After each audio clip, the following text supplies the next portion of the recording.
युग डरते हुए अभिमन्यु से कहता है, यार तूने आवाज सुनी? अभिमन्यु हैरानी के साथ पूछता है, कैसी आवाज? यार लड़की की आवाज। अभिमन्यु चिढ़ते हुए कहता है, यार ये तूने क्या जब से लड़की की आवाज लगा रखा है? जब से यहाँ पर आया है कह रहा है लड़की की आवाज, लड़की की आवाज। किस लड़की की आवाज की बात कर रहे है तू? यार पता नहीं, पर सच में मैंने 2-3 बार किसी लड़की की आवाज सुनी।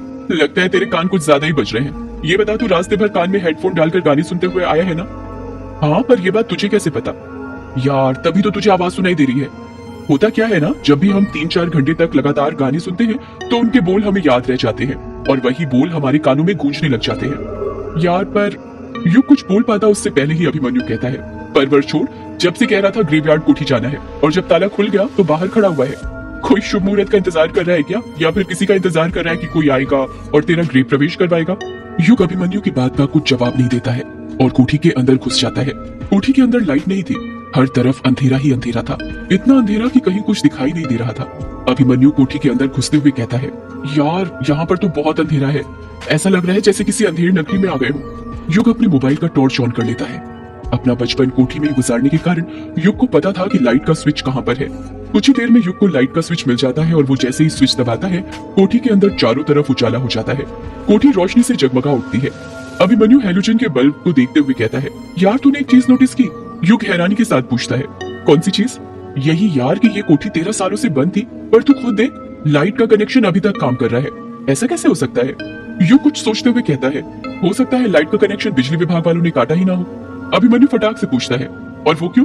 क्योंकि उनके मन में भी यक्षिणी का खौफ होगा और वो यहाँ पर आने से डरते होंगे, इसीलिए उन्होंने लाइट का कनेक्शन काटा नहीं होगा। अभिमन्यु युग की बात का कुछ जवाब नहीं देता क्योंकि उसे युग की बात बिल्कुल ठीक लगी थी। वो कोठी को देखने लग जाता है। 13 सालों से कोठी बंद होने के कारण हर जगह धूल ही धूल थी। मकड़ी ने कई सारे जाले बनाकर रखे हुए थे। कोठी के अंदर 2 बड़े से गुंबद बने हुए थे जो कोठी की खूबसूरती को 4 चांद लगा रहे थे। कोठी की सीढ़ियां संगमरमर से बनी हुई थी।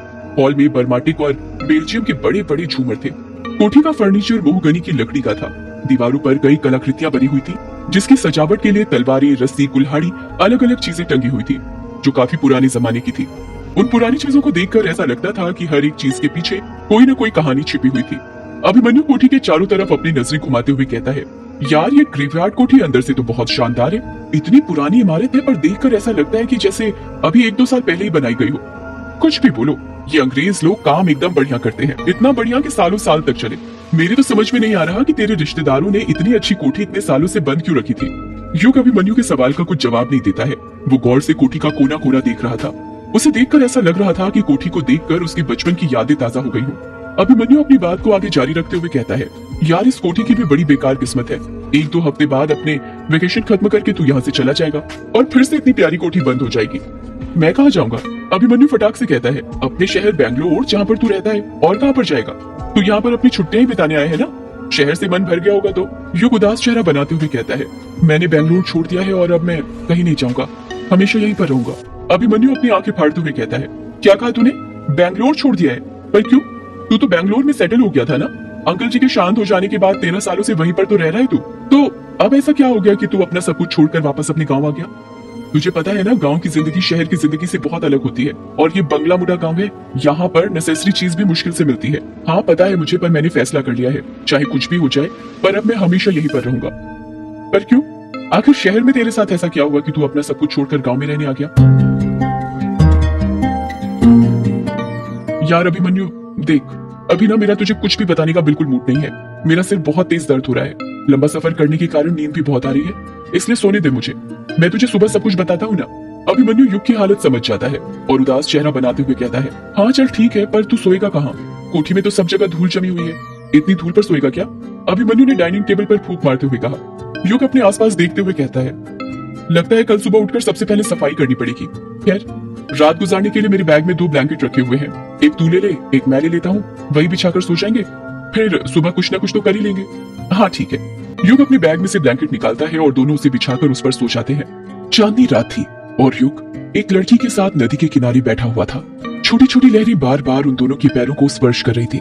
युग का चेहरा तो साफ दिख रहा था, पर लड़की का चेहरा क्लियर नहीं दिख रहा था। उस लड़की ने काले रंग की साड़ी पहनी हुई थी। उसने अपना सिर युग के कंधों पर रखा हुआ था। दोनों ही एक दूसरे से चिपक कर बैठे हुए थे। वो लड़की आसमान में दिख रहे चांद को देखते हुए कहती है, एक बात पूछूं आपसे? युग प्यार से कहता है, हाँ पूछो ना। इसमें इतना हिचकिचाने वाली क्या बात है?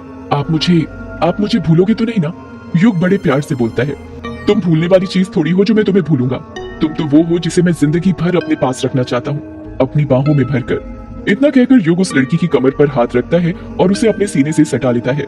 वो लड़की युग से दूर हटते हुए कहती है, कोई बातें बनाना तो आपसे सीखे। अच्छा चलिए ये बताइए मैं आपके लिए क्या हूँ? क्या हूँ मतलब ये कि मैं आपकी जिंदगी में क्या अहमियत रखती हूँ? युग उस लड़की से मजाक करते हुए कहता है, तुम कुछ अहमियत नहीं रखती मेरी जिंदगी में। मेरी जिंदगी मुझसे है ना कि तुमसे। युग का जवाब सुनकर वो लड़की नाराज हो जाती है और मुंह फुलाते हुए कहती है, मतलब इतने दिनों से जो कुछ आप मेरे साथ कर रहे हैं वो सब दिखावा है। सब लड़के ना एक जैसे होते हैं, उन्हें लड़कियों से बस एक ही चीज चाहिए होती है और वो है उनका जिस्म। जहाँ आप लोगों का मतलब निकलता है आप लोग हमसे मुंह फेर लेते हैं। इतना कहकर वो लड़की वहां से उठने लग जाती है। तभी युग उसका हाथ पकड़ते हुए कहता है, अरे तुम तो नाराज ही हो गई। मैं तो मजाक कर रहा था मेरी जान। तुम जानना चाहती थी ना कि मेरी जिंदगी में तुम्हारी क्या अहमियत है? तो अब गौर से सुनो। इतना कहकर युग उस लड़की को फिर से अपने पास बैठा लेता है और उसकी आंखों में देखते हुए कहता है, तुम मेरी जिंदगी की H2O हो। वो लड़की हैरानी के साथ कहती है, H2O हो? मतलब तुम मेरी जिंदगी का पानी हो जिसे पीकर मैं अपनी प्यास बुझाना चाहता हूँ। तुम मेरी जिंदगी की ऑक्सीजन हो जिसे मैं अपनी सांसों में भरकर जीना चाहता हूँ। इतना कहकर युग उस लड़की के करीब चला जाता है, इतने करीब कि अगर अब वो जरा सा भी आगे बढ़ता तो उसके होंठ उस लड़की के होंठ से टकरा जाते। वो लड़की एक लंबी आह भरते हुए कहती है, आप रुक क्यों गए? बोलते रहिए। तुम मेरी जिंदगी का वो हसीन ख्वाब हो जिसे मैं रोज देखता हूँ। तुम मेरी जिंदगी का वो सुकून हो जो मुझे तुम्हारी बाहों के सिवा कहीं और नहीं मिलता। तुम मेरी जिंदगी का वो हिस्सा हो जिसके बिना मैं कुछ नहीं। सच तो ये है कि मेरा तुम्हारे बिना कोई वजूद नहीं। युग को पता ही नहीं चल पाता कि कब बातें करते करते उसके होंठ उस लड़की के होंठों से टकरा जाते हैं। दोनों के होंठ चिपक गए थे, ठीक उसी तरह जिस तरह भंवरा फूल से चिपकता है। जब युग और वो लड़की एक दूसरे को स्पर्श करते हैं तो दोनों को अपने अपने बदन में एक कपकपी सी होती है और दोनों एक दूसरे को अपनी बाहों में भर लेते हैं। वो दोनों कब रेत पर लौट जाते हैं उन्हें पता ही नहीं चलता। उस लड़की की काली साड़ी में युग पूरी तरह गूंथ चुका था। कोई इस बात का अंदाजा ही नहीं लगा सकता था कि उस लड़की ने साड़ी भी पहनी हुई थी। ऐसा लग रहा था जैसे वो साड़ी एक चादर हो जिसमें वो दोनों समाये हुए थे। उस लड़की के बदन का एक एक अंग युग के अंग के साथ स्पर्श हो रहा था। दोनों एक दूसरे में समाहित हो गए थे। उन दोनों के रोम रोम में आग लगने लग गई थी। युग उस लड़की के बहुत करीब चला गया था, इतने करीब कि तेज तेज चल रही उस लड़की की दिल की धड़कनों को वो साफ साफ सुन पा रहा था। युग का मन ही नहीं कर रहा था उस लड़की के बदन को छोड़ने का। उसने अपने शरीर की पूरी ताकत लगाकर उसके बदन को अपनी बाहों में जकड़ा हुआ था।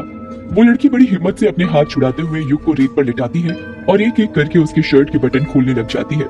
युग अपने आप को उस लड़की को सौंप देता है और रेत पर ही लेटकर आहें भरने लग जाता है। वो लड़की युग के शर्ट के बटन खोल देती है और उसके माथे को चूमने लग जाती है।